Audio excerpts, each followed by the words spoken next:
seja bem-vindo a mais uma programação da Mocidade e vamos continuar juntos, louvando ao Senhor. O Salmo 150, versículo 6 diz: todo ser que respira, louve ao Senhor, aleluia.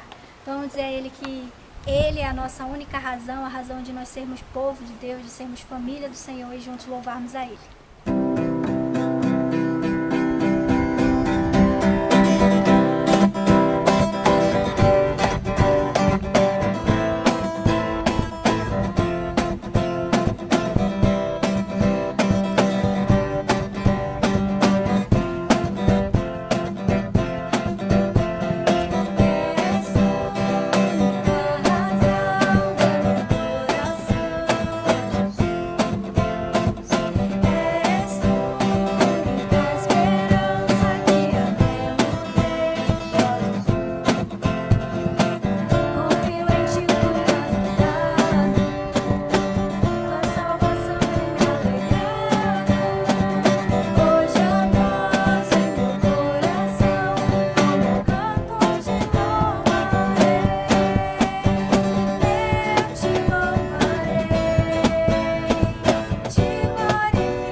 Daremos sequência na nossa carta, no nosso estudo na carta de Tiago. Hoje trabalharemos uma porção do 3º capítulo e eu peço que você esteja comigo. Pegue sua Bíblia, não deixe de acompanhar com a Bíblia aberta para ir olhando para as Escrituras e para o texto que trabalharemos, ok? Eu gostaria de começar te fazendo uma pergunta. Você sabe quantas palavras, em média, uma pessoa fala por dia? Segundo um livro de um neuropsiquiatra americano, lançado em 2006, as mulheres falam, em média, 20 mil palavras por dia e os homens, escutem bem, segundo esse neuropsiquiatra, falam 13 mil palavras a menos por dia, 7 mil palavras. Você já ouviu falar disso? Você acredita nisso? Eu queria dizer para você que em 2007 foi publicada uma pesquisa com resultados totalmente diferentes na revista Science, uma revista de renome que certamente abraçou essa outra pesquisa porque as amostras eram muito mais confiáveis e precisas. E o resultado dessa pesquisa, dessa boa pesquisa, diz o seguinte, que as mulheres falam em média 16.215 palavras por dia e os homens 15.669. Ou seja, a diferença é residual, não é considerável. Maravilha, né, mulheres? Maravilha, porque às vezes a gente acredita em algumas mentiras ou algumas notícias que são dadas por aí e acaba se virando até um mito que mulheres falam mais que homens, coisa do tipo. Isso não é verdade. Aqui a gente já começa a introduzir o nosso assunto hoje, que é sobre o uso das palavras. E as mentiras são devastadoras e causam estragos, irmãos. Mas eu queria pensar com você. Bota aí entre homens e mulheres uma média de 16 mil palavras por dia que nós falemos. A minha pergunta é, como temos usado as 16 mil palavras que falamos no nosso dia a dia? Como temos usado? Você já parou para pensar nisso? Tiago fala dos cuidados que devemos ter com o uso das nossas palavras. Tiago fala disso no capítulo 3º que estudaremos hoje, do versículo 1 ao versículo 12. Apesar de falar em outros momentos também do uso das palavras, aqui nós temos um tratado mais detalhado de Tiago em relação ao uso das palavras. Por isso que nós estamos meditando no tema combatendo o mau uso das palavras. A primeira coisa que nós vemos no texto, e hoje nós vamos fazer um pouco diferente, ao invés de ler o texto todo, versículo 1 ao versículo 12 do capítulo 3, nós trabalharemos algumas porções e eu farei comentários acerca dessas porções, tentarei explicar e aplicar, e a gente vai discorrendo o texto. Mas a primeira coisa que nós vemos nesta porção é que Tiago fala da relação dos mestres com o uso das palavras. A relação dos mestres com o uso das palavras.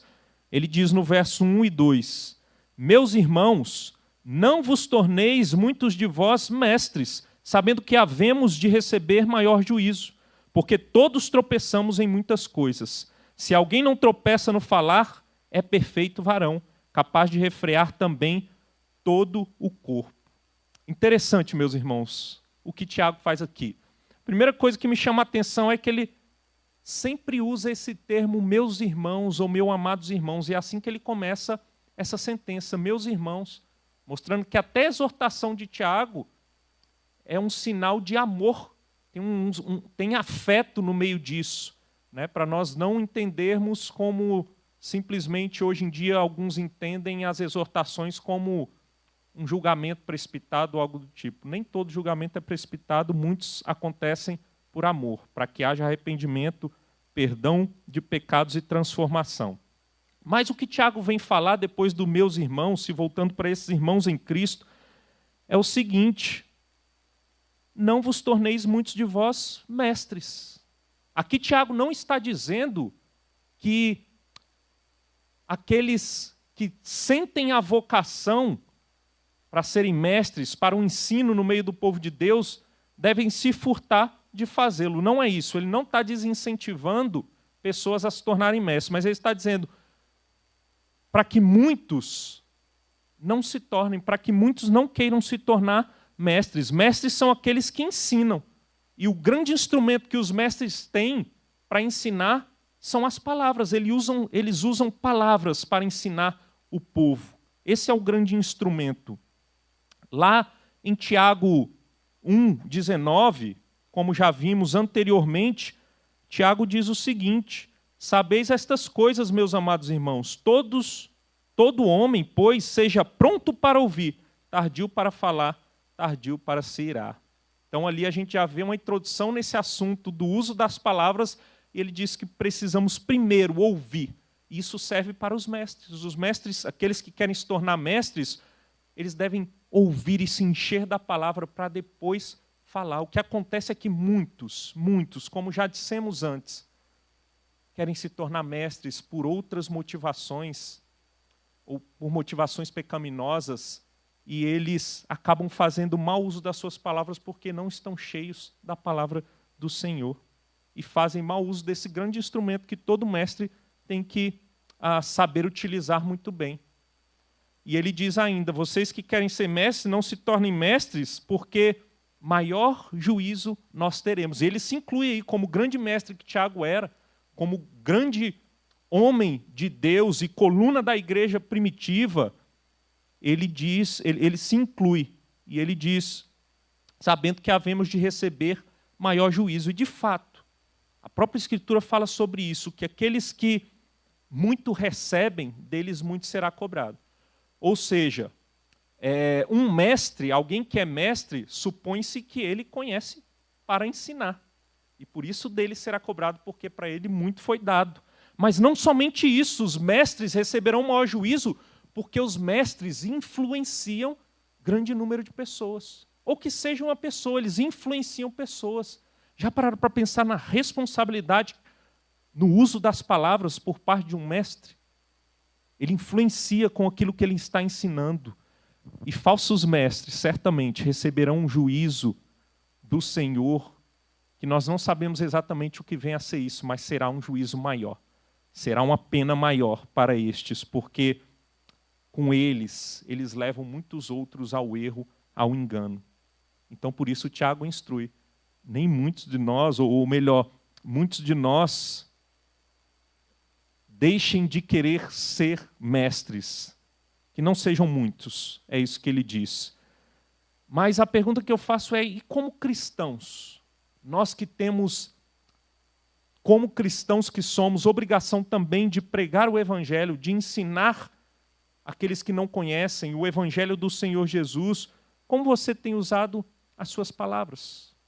Como você tem influenciado pessoas? Para o bem ou para o mal? Para o caminho do Senhor ou contra o caminho do Senhor? Já parou para pensar nisso? Pense nisso. Como você tem feito uso das suas palavras? Não só você que quer ser mestre, você principalmente que quer ser mestre, mas você, como cristão, tem feito bom uso? Pense nisso, meu irmão, minha irmã. Ele ainda diz no verso 2 o seguinte: porque todos tropeçamos em muitas coisas. Mais uma vez ele se inclui.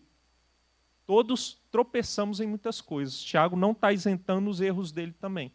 E ele diz, eu também tropeço, e vocês também tropeçam, todos nós tropeçamos, temos dificuldades, pecamos. Tiago está se incluindo, mas ele continua. Se alguém não tropeça no falar, é perfeito varão, capaz de refrear também todo o corpo.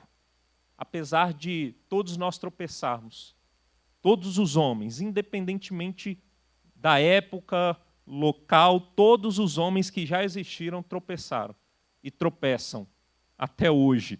Mas ele diz que aqueles que conseguem refrear a língua, que não tropeçam no falar, esses são perfeitos varões. O que ele quer dizer com isso? Que esses que... ele não está dizendo que esses que conseguem controlar o seu falar são perfeitos, imaculados. Não é isso. A ideia do perfeitos aqui diz respeito à maturidade. Ele está dizendo, aqueles que têm maior controle sobre a língua, que não pecam no falar, mostram maior maturidade cristã, maturidade espiritual. É isso que Tiago está dizendo. E são capazes, e a palavra capaz aqui quer dizer forte, poderoso, para refrear, que quer dizer dirigir, guiar, conter todo o corpo ou a vida como um todo. Meus irmãos, olha só a importância de sabermos fazer bom uso da palavra e sabermos conter, frear a nossa língua, o nosso falar, o uso das nossas palavras, porque esses mostram maturidade. Estes já estão cheios do Senhor, cheios da palavra do Senhor. Ouviram antes de falar e falaram de maneira refletida. E esses mostram maturidade e são bênção ao invés de ser maldição nas mãos do Senhor com o uso das suas palavras. Pensemos em como temos usado, sejamos nós mestres, aqueles que querem ser mestres, ou os que não são mestres, mas como cristãos. Simples cristãos, devemos saber usar bem as nossas palavras, mostrando assim também maturidade cristã, maturidade espiritual. Mas uma segunda coisa que Tiago mostra para a gente no texto são ilustrações acerca disso que ele acabou de falar. Na verdade, ele vai trabalhar do verso 3 ao 5, 3 ilustrações. Dessas 3 ilustrações, as 2 primeiras têm a ver com o que ele acabou de dizer. E a última ilustração tem mais a ver com o que ele ainda vai falar. Vejamos então o texto. Verso 3 diz o seguinte, Tiago diz, ora, se pomos freio na boca dos cavalos para nos obedecerem, também lhes dirigimos o corpo inteiro. Olha só o que Tiago está fazendo aqui. Ele está dando um exemplo do menor para o maior. Assim como ele tinha dito no verso 2, que aqueles que conseguem não pecar no falar, que não tropeçam no falar, que são capazes de refrear a língua, de segurar a língua, o uso das palavras, e domina todo o corpo, ele diz que, ele mostra essa ilustração de que o freio, que é algo pequeno em relação ao cavalo, quando colocado na boca do cavalo, o cavalo é dominado. O cavalo, que é um animal poderoso, um animal forte, muito mais forte que o ser humano, é dominado pelo ser humano por causa do freio. E ele usa essa ilustração para mostrar que, através de algo pequeno, que é a nossa língua, todo o corpo pode ser dominado. Toda a nossa vida pode ser dominada. Mas não somente isso, ele usa no verso 4 uma outra ilustração. Ele diz, observai igualmente os navios, que sendo tão grandes e batidos de rijos ventos, por um pequeníssimo leme, são dirigidos para onde queira o impulso do timoneiro. Percebam mais uma vez, ele usa o leme, algo pequeno, que controla todo o navio. Navios que são grandes. Já eram grandes naquela época. Imagina se Tiago visse os navios de hoje, gigantescos, que parecem um bairro inteiro, com vários quartos, cozinha, salas, salões, piscinas e tudo mais. Imagina se ele visse, continua sendo dirigido os navios de hoje por um pequeno leme, em comparação com todo o navio. E ele traz essa ilustração também para mostrar que algo pequeno pode trazer controle, pode trazer direção correta para toda uma vida, para algo bem maior. O terceiro exemplo que Tiago usa, que agora vai estar mais relacionado com o que ele vai dizer, mas ainda nessa ordem do menor para o maior, diz o seguinte no verso 5. Assim também a língua, pequeno órgão, se gaba de grandes coisas. Vede como uma fagulha põe em brasas tão grande selva. Agora ele usa o exemplo da fagulha pequena e põe em brasas tão grandes selvas, florestas gigantescas. Nós sabemos bem o que é isso. Esse ano mesmo vivenciamos a queimada na região amazônica e muitas daquelas queimadas devastadoras começaram com fagulhas, talvez com bitucas de cigarro. E ainda que tenha sido por criminosos que colocaram intencionalmente, começa ali com algo pequeno e se alastra de maneira gigantesca e toma florestas inteiras. Olha só que exemplo, irmãos. Algo pequeno pode se tornar algo gigantesco. Eu me lembro uma vez que fui numa igreja com minha mãe. Minha mãe foi mais de 20 anos de uma dita igreja evangélica, e ela levava a gente pequeno, não queria ir, mas ela levava a gente. E uma vez, numa reunião com o pessoal lá da igreja, ela foi para uma reunião, me levou para essa reunião junto com o meu irmão, 1 ano mais novo que eu, e nós não queríamos ficar na reunião junto com ela, como sempre fazíamos. Saíamos, ficávamos andando na rua, ficávamos brincando enquanto ela estava na reunião. E nesse dia eu fui para a parte de trás da igreja, junto com o meu irmão, e eu achei uma caixinha de fósforo, e no quintal da igreja tinha muito mato seco. Na verdade, era uma área de muito mato, mas o mato estava seco e juntaram muitos daquelas palhas secas e amontoaram. E o que eu fiz com o fósforo que eu achei? Risquei, acendi e joguei.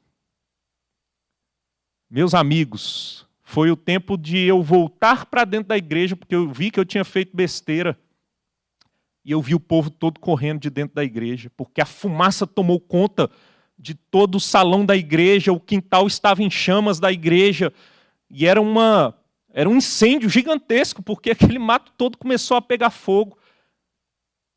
Isso mostra para a gente o poder do fogo. Isso mostrou naquele dia para mim o poder do fogo. É interessante que nessa dita igreja que minha mãe frequentava, as mulheres e homens também, quando estavam juntos, mas aquela era uma reunião de mulheres, costumavam orar e ficar pedindo para Deus queimar, queimar, e repetindo queima, queima. Talvez Deus tenha ouvido naquele dia essa oração.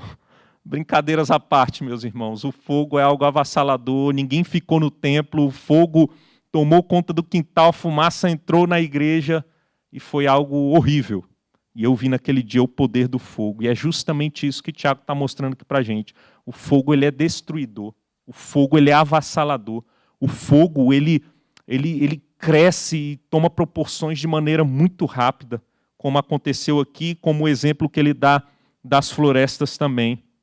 E ele diz o seguinte, no início do verso 5 que lemos, assim também a língua, pequeno órgão, percebam de novo, pequeno se gaba de grandes coisas. Sabe por quê? Porque, apesar de ser um pequeno órgão, a língua no meio do corpo, com órgãos maiores, e um corpo tão maior que a língua pode causar grandes consequências. Tanto coisas boas como principalmente coisas ruins, a língua tem esse poder e se gaba de fazer essas coisas, se gaba de consequências a partir dela.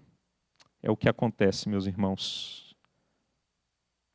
Foi com a língua, foi com o uso das palavras que o rumo da história foi mudado. Lá no Éden, quando a serpente engana, usando palavras mentirosas, engana Adão e Eva. Ali o curso da história da humanidade foi mudado, para vocês verem e perceberem o poder desse pequeno órgão que Satanás usou muito bem para o mal. Foi o que Satanás fez.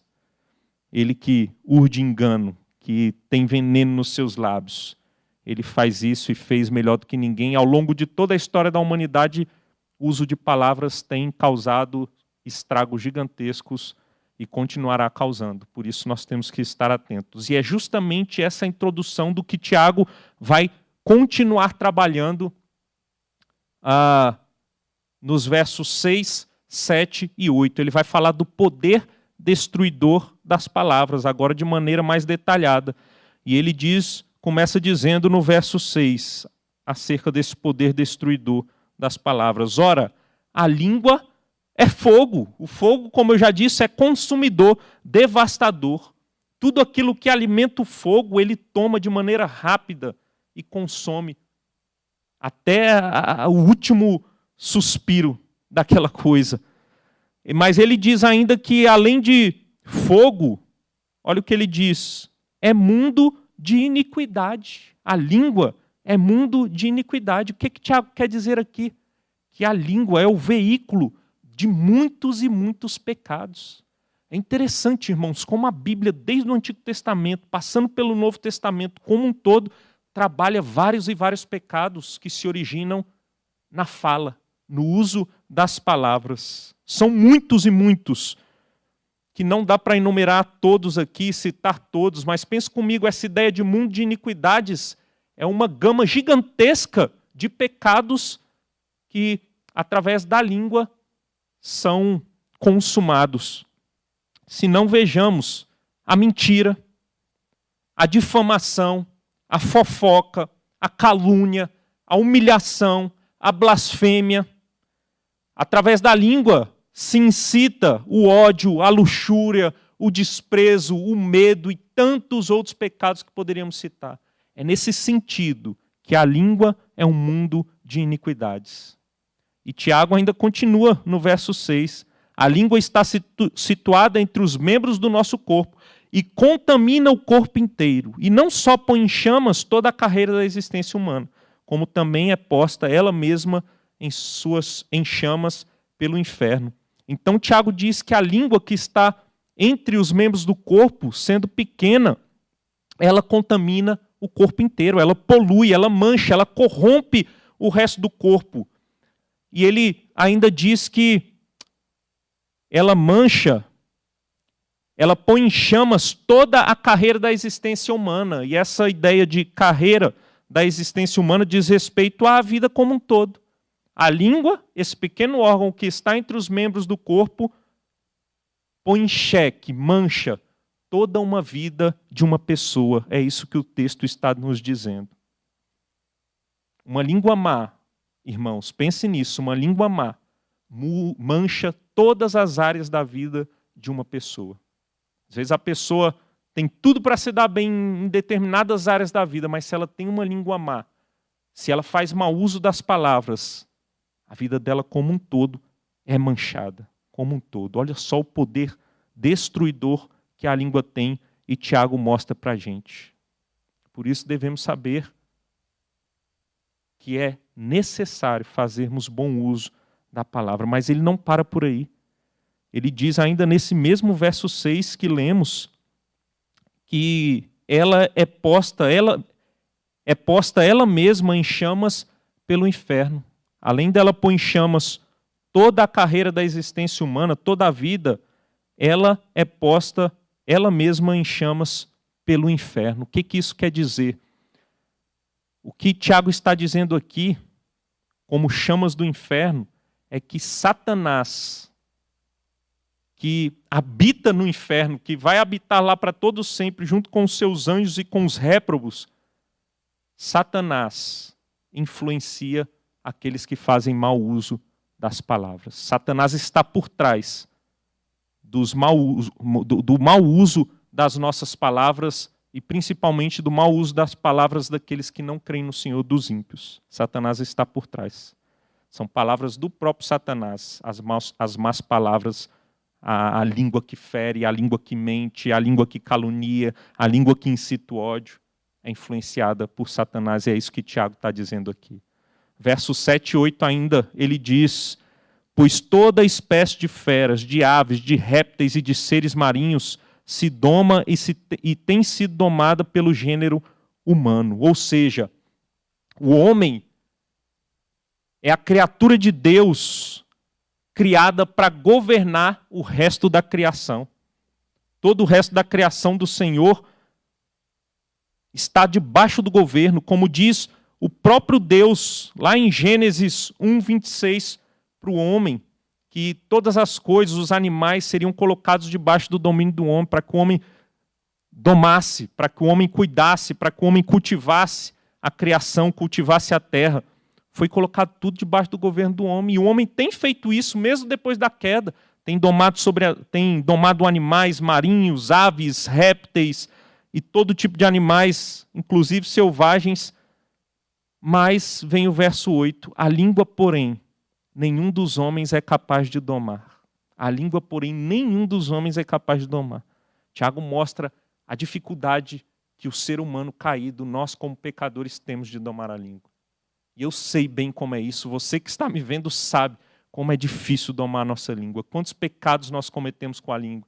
Às vezes nós falamos coisas que na hora a gente pensa, eu não deveria ter falado isso. E às vezes nós temos que nos desculpar, que refazer uma situação, ou reconstruir um relacionamento quebrado por causa do nosso mau uso das palavras. Ele ainda diz no verso 8, é mal incontido, ou seja, é um mal incontrolável, é difícil segurar a língua, carregado de veneno mortífero. Carregado de veneno mortífero, ou seja, um veneno que mata. Um veneno como de uma serpente, que quando injetado na corrente sanguínea de uma pessoa, de um ser vivo, mata. É o que a língua, as palavras mal usadas fazem. Meus irmãos, é muito sério o uso das nossas palavras. É muito sério o pecado do mau uso das palavras. É muito sério e nós não podemos tratar com leviandade esse pecado. Nós vemos os estragos que a má utilização das palavras causam. Tiago está mostrando aqui claramente para a gente. E às vezes a gente leva os pecados das palavras como se nada fosse. Falei, eu sou assim mesmo, essa é minha personalidade, esse é meu gênio. Não, você tem que se arrepender quando faz mau uso das palavras e buscar sempre fazer bom uso, porque o mau uso é destruidor, destrói vidas, destrói pessoas, humilha.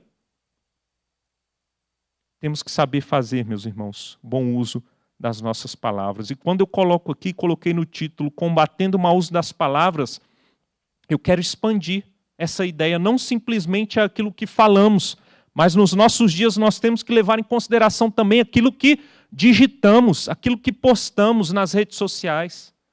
Quantos de nós caluniamos pessoas, caluniamos até autoridades, porque compartilhamos, passamos para frente informações que a gente nem chegou a estudar e ver se são confiáveis ou não, e a gente acaba caluniando pessoas. Nós acabamos por fazer fofocas, difamar vidas, destruímos sem perceber carreiras, trabalhos. Nós temos que saber como utilizar as nossas palavras, inclusive nas redes sociais. Você tem usado suas redes sociais para ali usar palavras que abençoam ou que amaldiçoam, ou que difamam, ou que são mentiras, e depois você vai lá se retratar porque não pensou antes de colocar. Temos que pensar sobre isso, meus irmãos. É muito sério o uso das palavras, e eu vejo que mais do que nunca, com o avanço da comunicação nos nossos dias, as palavras têm sido muito mal utilizadas. E certamente isso tem desagradado o nosso Deus. Além das palavras que falamos, aquilo que postamos, digitamos, temos que controlar, temos que fazer bom uso para não sermos destruidores com nossas palavras. Por fim, irmãos, Tiago, ele trabalha do verso 9 ao verso 12, as bênçãos e as maldições que partem da nossa língua, que podem partir. Nós podemos usar a nossa língua de duas formas, ou para abençoar ou para amaldiçoar. Mas olha só que interessante o que Tiago mostra para a gente, no verso 9. Com ela bendizemos, ele diz, ao Senhor e Pai. Também com ela amaldiçoamos os homens, feitos à semelhança de Deus. Olha só o que Tiago está mostrando aqui, que nossa língua muitas vezes é usada de maneira contraditória, de maneira antagônica. Nós conseguimos com a mesma língua abençoar, nós conseguimos bendizer o nosso Deus. Um exemplo, quando estamos cultuando ao Senhor todos juntos, num culto público, ou que seja qualquer outro tipo de culto, estamos bendizendo, louvando, adorando o nosso Deus em orações e de várias outras formas bendizemos o nosso Deus, mas com a mesma língua nós amaldiçoamos o homem. O homem que é feito à imagem e semelhança de Deus. Ainda o homem caído, ainda que a imagem e semelhança de Deus tenha sido corrompida, ele ainda contém imagem e semelhança de Deus. E quando nós amaldiçoamos, usamos nossa palavra para amaldiçoar qualquer homem que seja, por mais pecador que ele seja, nós estamos pecando contra Deus. E nós nos contradizemos ao fazer o uso da nossa língua, das nossas palavras para bendizer e ao mesmo tempo amaldiçoar o homem, a imagem de Deus, ou seja, acabamos a amaldiçoar o próprio Deus. No verso 10, Tiago diz: de uma só boca procede bênção e maldição. Olha só, de uma só boca. Olha que contradição. bênção e maldição. E ele diz, meus irmãos, o termo meus irmãos novamente, não é conveniente que estas coisas sejam assim. O que Tiago está dizendo é, não é necessário que essas coisas sejam assim. Essas coisas não devem ser assim. Nós temos que lutar contra isso. Nós não podemos ser um poço de contradição. Não podemos adorar o nosso Deus, nos dizer cristãos e, ao mesmo tempo, usar pecaminosamente a nossa língua. Tiago tinha dito isso lá no capítulo 1, que também trabalhamos, verso 26, onde ele disse, se alguém supõe ser religioso, deixando de refrear a língua, antes, enganando o próprio coração, a sua religião é vã. Quando nós vivemos essa contradição, meus irmãos, pode ser que nós estejamos demonstrando, evidenciando que estamos vivendo uma falsa religiosidade, a falsa religião, nos enganando. Por isso é importante pensarmos como temos usado a nossa língua, como temos feito uso das nossas palavras. Por fim, no verso 11 e 12, Tiago diz o seguinte, acaso pode a fonte jorrar do mesmo lugar o que é doce e o que é amargoso? Claro que não. Ele faz uma pergunta e nós sabemos a resposta. É não. E ele diz também no 12, acaso, meus irmãos, pode a figueira produzir azeitonas ou a videira figos? Tampouco fonte de água salgada pode dar água doce. É forte o que Tiago está mostrando aqui para a gente. Ele está dizendo que, usando a ilustração mais uma vez da natureza, que rios com águas amargosas têm sua fonte como uma fonte de água amargosa. Se você bebe de uma água corrente, que ela está amargosa, o que Tiago está dizendo aqui é que provavelmente a sua fonte já está dando água amargosa. Ele usa também a ilustração da árvore e do seu fruto. Um tipo de árvore não pode dar um tipo diferente de fruto. Uma videira dá uvas. Uma oliveira dá azeitonas. Ele usa também a figueira, deve dar figos, não tem como dar contrário. Ou seja, Tiago está dizendo aqui que os frutos revelam que árvore é essa. Revelam a raiz. Que tipo de árvore é aquela? E eu me lembro do Senhor Jesus, quando diz lá em Mateus 12:33, está registrado, o Senhor Jesus diz, porque pelo fruto se conhece a árvore. E ele ainda diz também no verso 34, porque a boca fala do que está cheio o coração. Irmãos, isso é muito profundo. A grande verdade é que o uso das nossas palavras, sejam elas más ou boas, revela o que está no nosso coração. O uso das nossas palavras revelam o que está jorrando na nossa fonte. Pergunta que eu faço, agora as últimas perguntas. Como você tem usado as suas palavras? Você tem usado de maneira frívola, de maneira que amaldiçoa, ao invés de usar de maneira abençoadora? Se você tem usado suas palavras para amaldiçoar, para mentir, para caluniar, ou qualquer tipo de pecado, com a fala, com o uso das palavras, pense no seu coração. Pense se seu coração realmente é transformado. Se seu coração realmente foi regenerado. Pense nisso. E se foi de fato, você vai ser confrontado e você vai se arrepender, porque aqueles que são do Senhor, não quer dizer que eles não vão mais pecar, mas diante dos seus pecados eles reconhecem, se entristecem pelos seus pecados e se arrependem. Então pense em como você tem feito uso das suas palavras. Isso pode ser revelador, pode mostrar algo muito mais profundo. O que domina as suas conversas? Quais são os assuntos que você mais tem prazer em conversar? Isso mostra também muito da fonte. Isso mostra muito o que está no nosso coração. Eu me lembro lendo uma biografia de John Bunyan, onde o escritor dizia que se cortassem as veias de John Bunyan, sairia das veias dele, ao invés de sangue, Bíblia. de tão cheio da palavra que ele era. E as pessoas viam isso na sua maneira de falar, no seu uso das palavras. Me lembro também de uma biografia do George Whitefield, grande evangelista inglês, que dizia que não conseguia conversar com a pessoa mais de 15 minutos sem falar do evangelho. Por quê? Porque ele estava cheio da palavra do Senhor, cheio das verdades do evangelho, ele queria compartilhar. Você tem pregado o evangelho? A melhor maneira de você fazer bom uso das palavras, das suas palavras, é falando da maior de todas as notícias. Da notícia de que sim, nós pecamos, de que sim, nós merecemos a condenação, mas que Deus nos amou de tal maneira que deu o seu Filho unigênito, para que todo aquele que nele crê não pereça, mas tenha a vida eterna. Essa é a maior de todas as mensagens. Você tem divulgado essa mensagem? Você tem falado dessa grande mensagem? Seu coração está cheio dessa mensagem a ponto de você querer compartilhar essa mensagem com as pessoas? Você crê nessa mensagem? Pense nisso, meu irmão, minha irmã. Pense em como você tem feito uso das palavras. Se encha das verdades do Senhor e fale das verdades do Senhor. Fale palavras que edificam e, principalmente, fale do evangelho da salvação.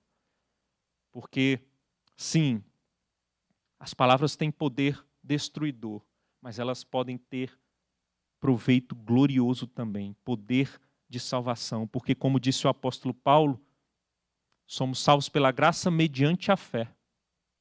O meio para a salvação é a fé. E o mesmo apóstolo Paulo diz em Romanos que a fé vem pelo ouvir, o ouvir da palavra de Cristo. Então, para que os eleitos do Senhor sejam alcançados, pregue o evangelho. Você vai fazer uso, vai estar fazendo uso da melhor maneira possível das suas palavras. Que o Senhor nos abençoe, que o Senhor gere arrependimento no nosso coração pelo mau uso da palavra e nos transforme em pessoas, em homens e mulheres de Deus que usam para abençoar as palavras. Que o Senhor nos ajude, irmãos. Amém. Vamos orar. Senhor Deus, amado Pai, louvado seja o nome do Senhor, Deus, pelas verdades das Escrituras. Te louvamos por este texto, Pai, que é revelador e confrontador, Pai. Deus, tem misericórdia de nós, na maneira com que temos usado as nossas palavras. Tem misericórdia, ó Pai, das muitas vezes que usamos nossas palavras e que isso feriu pessoas, que as nossas palavras, Deus, desanimaram ao invés de animar, que as nossas palavras afastaram pessoas. Tem misericórdia de nós, Pai. Ajuda-nos a fazer bom uso. Perdoa-nos quando nas redes sociais temos compartilhado coisas, escrito textos, Pai, que têm difamado pessoas, que têm, ó Deus, inclusive dado mau testemunho do Senhor, nós que nos dizemos cristãos. Tem misericórdia de nós, ó Pai. Perdoa-nos pelo mau uso da palavra, Deus. Perdoa-nos. Não queremos ser como Satanás, que sempre fez mau uso da palavra, Deus, e foi um grande destruidor a partir das suas palavras. Queremos ser como o Senhor Jesus, que quando Satanás tentou enganar fazendo mau uso da palavra, ele, o Verbo encarnado, cheio do Espírito Santo, cheio da palavra, rebateu com o bom uso da palavra, porque conhecia a palavra. Ajuda-nos, Pai. Ajuda-nos, Deus, a falar, aqueles que querem ser mestres, a ouvir primeiro, se encher da palavra e serem bênção, Deus, ao usar as palavras. Aqueles que não querem ser mestres, mas como cristãos, todos nós como cristãos, ajuda-nos a fazer bom uso, Pai, inclusive pregando o santo evangelho do Senhor, Pai, para que pessoas conheçam o Senhor, se rendam aos teus pés e tenham vida eterna no nome do Senhor. Ajuda-nos, Pai, que sejamos o povo do Senhor, que fala da parte do Senhor. Assim oramos no nome de Jesus. Amém. Deus abençoe a todos, uma boa noite. Fiquem com Deus.